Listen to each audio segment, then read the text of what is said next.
ማዶ ባብል የመን በሰና ከተማ ቴዲ አፍሮ በመሬማ ሙዚቃው ማዶ ባብል የመን በሰንዓ ከተማ ውበትሽን እያየሁ ስወጣም ስገባ እንደ አፋር አፍሌታ የጠቆረው ፊቴን ሌላው ቢቀር እንኳን እዩ ማንነቴን ዞረሽ ሲል በብዕሩ ግጥም የሰደረላት ምን ያክል እንደምንመሳሰል እየኝ ካንቺ ጋር አንድ አይነት ነኝ ሲል የጠየቃት የኢትዮጵያ ዘር ስላላት ብቻ ቆሻሻ ጠራጊ እንድትሆን መደረጓን በቁጭት የተቀኘላት መሬማ ማናት? አጎንብሰሽ ስትቆዝሚ ተደግፈሽ መጥረጊያውን አሳዘንሽኝ እኔማ ስንት አለ ሆድሽ መሬማ ሊባኖን፣ ቤሩት፣ ኳታር፣ ባህሬን፣ ሳዑዲ፣ ዱባይ እንደሚያዝነው ልቤ እህት ወንድሜን ሲያይ ባያት አምሳያዬን ብጠራት አትሰማ መሬማ ያ መሬማ ማናት? የየመን ሰንዓ ከተማ ነዋሪ ሆና ከቤት ሰራተኝነት ይልቅ ለምን መንገድ ትጠርጋለች? በዛሬው የሽርሽር ኢትዮጵያ መሰናዷችን እንዳስሰዋለን። ሰብስክራይብ እያደረጋችሁ ቤተሰብ ሁኑ። ኢትዮጵያ የ3000 ዓመታት ታሪክ ባለቤት ነች ሲባል ግዛቷ እስከምን ድረስ ነበር ታዲያ ማለታችን አይቀርም። ኢትዮጵያ በአክሱም ንጉስ በአጼ ካሌብ ዘመነ መንግስት ማለትም በ6ኛው መቶ ክፍለ ዘመን እስከ የመን ድረስ ትገዛ ነበር። በኋላም የፐርሺያ ጦር እየገፋ ሲመጣ ኢትዮጵያ አካባቢውን ለቃ ብትወጣም ጥቂት ወታደሮችና ነጋዴዎች ግን በአካባቢው ቀርተው ነበር።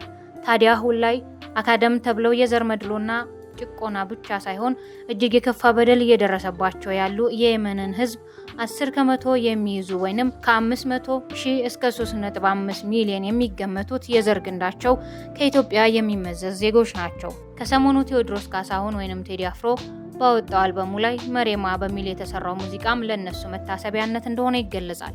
መሬማ አሳዛኝ ግፍ የሚደርስባት ሴት እንደሆነችም በሙዚቃው ተገልጿል። አሁን ላይ አካደም ወይንም ባሪያ ከሚለው መጠሪያ ሙሃማሽን ወይንም የተረሱ የተገለሉ ወደሚል ስማቸው የተቀየረው የየመን ጥቁር ዜጎች በጣም አስከፊ የሆነ መድሎ ይደርስባቸዋል። በየመን የጎሳ ስርዓት ውስጥ ቦታ ስለሌላቸው እንደ ዝቅተኛ ደረጃ ይታያሉ። ለዘመናት የዘር መድሎና ማህበራዊ መገለል እየደረሰባቸው ነው። እንዲሰሩም ሆነ እንዲኖሩ የሚፈቀድላቸው ቆሻሻ መሰብሰብና ቆሻሻ ቦታ ነው። የሚሰሩት ዝቅተኛ ተብለው የሚታሰቡ የጉልበት ስራዎችን ነው። ለምሳሌ ቆሻሻ ማጽዳት፣ የህንፃ ስራና የጽዳት ስራዎችን ነው። አብዛኞቹ የሚኖሩት በከተሞች ዳርቻ በሚገኙ ሰፈሮች የላስቲክ ቤቶችን ወጥረው የካርቶን ቤቶችን ሰርተው ንጹህ ውሃና ትምህርት ለማግኘት የማይታሰብበት ቦታ ነው። የዘር መድሎ የሚደርስባቸው እንደ ሀገር ነው። እጅግ ዘግናኝ በሆነ የኑሮና የችግር ማጥ ውስጥ ቢሆኑም እርዳታዎች እንዳይደርሷቸው ይከለከላሉ።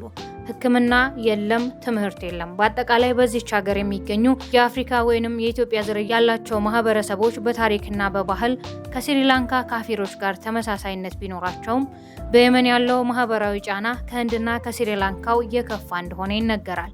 በየመን የሚገኙትና ሙሃማሽን ተብለው የሚጠሩት የአፍሪካ ዝርያ ያላቸው ማህበረሰቦች የሚደርስባቸው መድሎ እጅግ የከፋና ስር የሰደደ ነው። በየመን ያለው የመድሎ አይነት ከዘር ባለፈ የደረጃ መድሎ ባህር ያለው አካደም ወይንም አገልጋዮች የሚል የንቀት ስም ይሰጣቸዋል። ከሌላው ማህበረሰብ ጋር እንዳይጋቡ በባህል ይከለከላሉ። እንዲሁም በየመን የጎሳ ስርዓት ውስጥ ቦታ ስለሌላቸው ጥበቃና ድጋፍ የሚያደርግላቸው የለም። 98% የሚሆኑት የሙሃማሽን ልጆች የመጀመሪያ ደረጃ ትምህርታቸውን አያጠናቅቁም። በትምህርት ቤቶችም በሌሎች ተማሪዎችና መምህራን ጥቃትና መገለል ይደርስባቸዋል። እጅግ ከፍተኛ ገንዘብ እንዲከፍሉም ይጠየቃሉ። በዚህም ምክንያት ታዲያ አብዛኞቹ የመማር እድል የላቸውም። ሀገሪቱ ላይ ባለው ጦርነት ምክንያትም ለረሃብና ለበሽታ በብዛት የሚጋለጡት እነሱ ናቸው። ብዙ ጊዜም የሚሰጣቸው እርዳታ በአካባቢው ባሉ የጎሳ መሪዎች አማካኝነት ስለሚከፋፈል መድሎ ይደረግባቸዋል ወይንም ጭራሹኑ እርዳታው እንዳይደርሳቸው ይደረጋል። ሌሎቹ ደግሞ ካፊር ተብለው የሚጠሩት የስሪላንካ ጥቁሮች ናቸው። ቁጥራቸው በአሁኑ ጊዜ ከ1000 እስከ 1500 አካባቢ እንደሚሆን ይገመታል። እነዚህ ሰዎች ወደ ስሪላንካ የመጡት በ16ኛው መቶ ክፍለ ዘመን በ1500ዎቹ ነው ተብሎ ሲታመን በወቅቱ የነበሩት ፖርቹጋላውያን ወራሪዎች ከአፍሪካ በተለይ ከምስራቅ አፍሪካ ለጉልበት ስራ ለወታደርነትና ለባርነት ወደ ደሴቷ ይዘዋቸው የመጡ ናቸው ይባላል። አብዛኞቹ የሚኖሩት በፑታላም በባቲካሎዋና ትሪንኮማሌ የሚባሉ የስሪላንካ አካባቢዎች ነው። በተለይ ስራምቢያዲያ የምትባለው መንደር የዚህ ማህበረሰብ ዋና መገኛ ተደርጋ ትታወቃለች። ካፍሪን የሚባለው ልዩ የአፍሪካ ለዛ ያለው የሙዚቃና የዳንስ አይነት ያላቸው አሁን በስሪላንካ በጣም የታወቀው ባይላ የተሰኘው ሙዚቃ ስልት መነሻው የነሱ ባህል ነው ይባላል። ከፖርቹጋሎች ቋንቋ ጋር የተቀላቀለ ክሪኦል የተባለ ልዩ ቋንቋ ይናገሩ ነበር። ሆኖም ይህ ቋንቋ አሁን እየጠፋ የመጣና ጥቂት አዛውንቶች ብቻ የሚያውቁት ሆኗል ይባላል። አብዛኞቹ የሮማ ካቶሊክ እምነት ተከታዮች ናቸው። ይህ ማህበረሰብ ከአካባቢው ሕዝብ ጋር በመጋባቱና በመቀላቀሉ ምክንያት እንደ ማህበረሰብ የመለየት ባህሪው እየቀነሰ መጥቷል። ወጣቶቹም ወደ ከተማ በመሄድ ከአጠቃላዩ የስሪላንካ ማህበረሰብ ጋር እየተዋሃዱ ስለሆነ ልዩ ባህላቸውና ቋንቋቸው የመጥፋት አደጋ ተጋርጦበታል ቢባልም የየመን ሙስሊም የሙሃማሽን ማህበረሰቦች ስቃይ ግን ገና ክፍለ ዘመናትን ይጠይቃል። በስሪላንካ ካፊሮች ላይ የሚደርሰው መድሎ በሌሎች ሀገሮች እንደሚታየው አይነት ግልጽና በህግ የተደገፈ ጥቃት አይደለም። ሆኖም ከሌላው ማህበረሰብ የተለየ መልክና ጸጉር ስላላቸው በተለይ ቀደም ባሉት ጊዜያት እንደ ባዕድ የመታየትና የማግለል ሁኔታዎች ነበሩ። ካፊር የሚለው ስም ራሱ በአንዳንድ ቦታዎች እንደ ስድብ ስለሚቆጠር የማህበረሰቡ አባላት ለስነ ልቦና ጫና ተጋልጠዋል። ብዙዎቹ የሚኖሩት ገጠራማ አካባቢ በመሆኑና የትምህርት እድል ስለሚያንሳቸው የተሻለ የስራ እድል ለማግኘት ይቸገራሉ። ይህም በድህነት አዙሪት ውስጥ እንዲቆዩ ያደርጓቸዋል። ቁጥራቸውም በጣም አነስተኛ በመሆኑ በፖለቲካና በውሳኔ ሰጭነት ቦታ ላይ ድምጻቸው አይሰማም።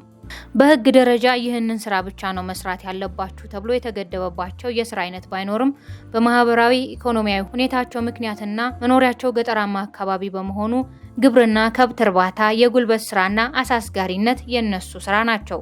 የነሱ ልዩ የሙዚቃ ተሰጥኦ ወይንም ካፍሬሃን ለቱሪስቶችና ለተለያዩ በዓላት ትርኢት በማቅረብ ገቢ እንዲያገኙም ይረዳቸዋል። ያለውን ችግር ተቋቁመው ትምህርት የተማሩ ወጣቶች በመንግስት መስሪያ ቤቶች፣ በሆስፒታሎችና በንግድ ድርጅቶች ውስጥ ተቀጥረው የመስራት ሙሉ መብት አላቸው።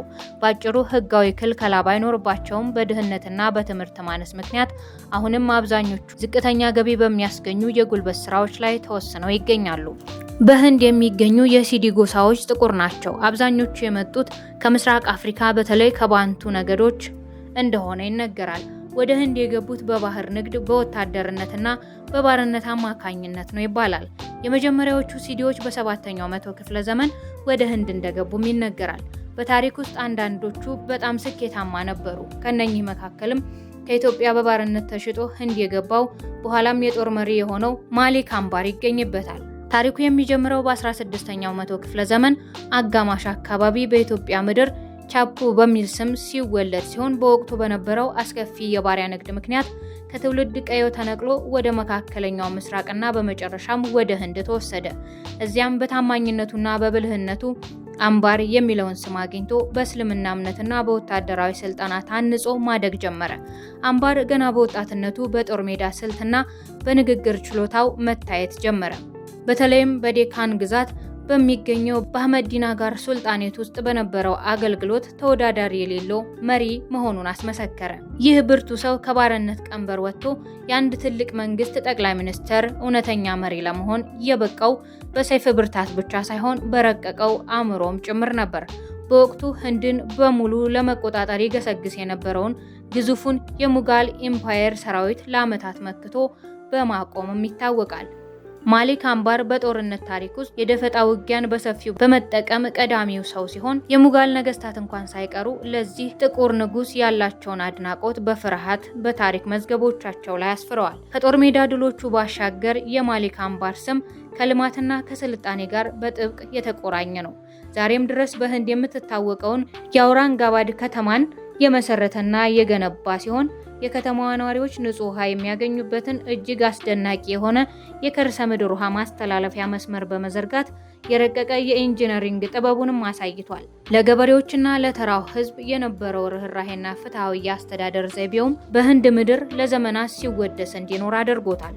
በመጨረሻም በ1626 ይህችን ዓለም ትቶ ወደማይቀርበት ዓለም ሄዷል። በአሁኑ ጊዜ በህንድ ውስጥ የሚገኙ ሲዲዎች በ5 ግዛቶች ተበታትነው ይኖራሉ። ግምታዊ ቁጥራቸውም 150 ሺህ ይደርሳል። ምንም እንኳን የህንድ ዜግነት ቢኖራቸውና የህንድ ቋንቋዎችን ቢናገሩም አሁንም የአፍሪካ ሙዚቃና ዳንስ ባህላቸውን አስጠብቀው የሚኖሩ ናቸው። ለምሳሌም ዳማል የተባለው ዳንስ ተጠቃሽ ነው። ነገር ግን ልክ እንደ ስሪላንካ ካፊሮች በህንድ ውስጥም በቁንጅና መለኪያና በዘር ምክንያት ማግለል ይደርስባቸዋል። የስሪላንካ ካፊሮችና የህንድ ሲዲዎች በባህል ከምስራቅ አፍሪካ ሀገራት በተለይም ከሞዛምቢክ፣ ታንዛኒያና ኬንያ ጋር በጣም ይመሳሰላሉ። የየመን ሙሐማሽን ባህል ግን ከስሪላንካና ከህንድ ሲዲዎች በተለየ መልኩ ከአካባቢው ማለትም ከየመንና ከኢትዮጵያ ባህል ጋር እየተቆራኘ ነው። በ2024 እና 2025 የወጡ መረጃዎች እንደሚያሳዩት በእነዚህ ሰዎች ላይ እየደረሱ ካሉት ዋና ዋና ችግሮች መካከል አስከፊ የረሃብ አደጋና የምግብ ዋስትና እጦት አለባቸው። በየመን ከ18 ሚሊዮን በላይ ሰዎች ለከፋ የረሃብ አደጋ የተጋለጡ ሲሆን ሙሐማሽኖች በሀገሪቱ የኢኮኖሚ ውድቀትና በምግብ ዋጋ መናር ምክንያት እጅግ ተጎጆች ናቸው። ብዙ ቤተሰቦች በቀን አንድ ጊዜ ብቻ ለመመገብ እየተገደዱ ሲሆን ወላጆች ለልጆቻቸው ሲሉ ምግብ የማይበሉባቸው ቀናት እየበዙም መጥተዋል። በየመን በተደጋጋሚ የሚከሰተው የኮሌራ ወረርሽኝ የሙሐማሽን ማህበረሰብን በከፍተኛ ሁኔታ ይጎዳል።